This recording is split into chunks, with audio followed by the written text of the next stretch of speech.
ବୌଦ୍ଧ ଅବକାରୀ ବିଭାଗ ଗଞ୍ଜେଇ ଗଛକୁ ମୂଳରୁ କାଟି ନଷ୍ଟ କରିବାରେ ହେଉଛି ସଫଳ।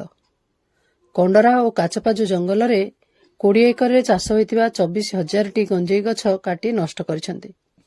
ଗତକାଲି ଶୁକ୍ରବାର ଦିନ ଜିଲ୍ଲା ଅବକାରୀ କାର୍ଯ୍ୟାଳୟ ସୂତ୍ରରୁ ମିଳିଥିବା ସୂଚନା ଅନୁସାରେ ବୌଦ୍ଧ ଜିଲ୍ଲା ଅବକାରୀ mobile squad inspector Sudhir Kumar ମିଶ୍ରଙ୍କ ନେତୃତ୍ୱରେ ହରଭଙ୍ଗା ବ୍ଲକ ଅନ୍ତର୍ଗତ ଆଡେଣିଗଡ଼ ଗ୍ରାମ ପଞ୍ଚାୟତର ପୁରୁଣାକଟକ ଥାନାର କଣ୍ଡରା ଓ କାଚପାଜୁ ଜଙ୍ଗଲରେ ବେଆଇନ ଭାବରେ ଗଞ୍ଜେଇ ଚାଷ ହୋଇଥିବା ଖବର ପାଇ ଚଢ଼ାଉ କରାଯାଇଥିଲା।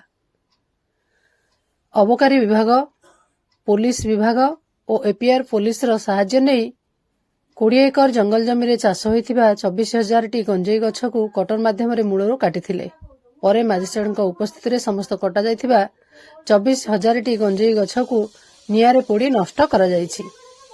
ବୌଦ୍ଧ ଜିଲ୍ଲା ଅବକାରୀ ବିଭାଗର କର୍ମଚାରୀ ଅଭାବ ଥିବା ସ୍ଥଳେ ପ୍ରତିଦିନ ବେଆଇନ ମଦ ଧରା, ଗଞ୍ଜେଇ ଚୋରାଚାଲାଣ ଓ ଗଞ୍ଜେଇ ଚାଷ ନଷ୍ଟ, ମଦ ତିଆରି ଆଡାରେ ଚଢ଼ାଉ କରି ନଷ୍ଟ କରିବାରେ କିଛି ପରିମାଣରେ ନଷ୍ଟ କରିବାରେ ସଫଳ ହେଉଛନ୍ତି। ଯଦି ସଠିକ ପରିମାଣରେ କର୍ମଚାରୀ ସରକାର ଯୋଗାଇ ଦେବାରେ ସଫଳ ହୁଅନ୍ତେ ତାହେଲେ ଆଗାମୀ ଦିନରେ ବୌଦ୍ଧ ଜିଲ୍ଲାରେ ଚୋରା ମଦ କାରବାର ସହିତ ଗଞ୍ଜେଇ ଚାଷ ବନ୍ଦ ହୋଇପାରିବ।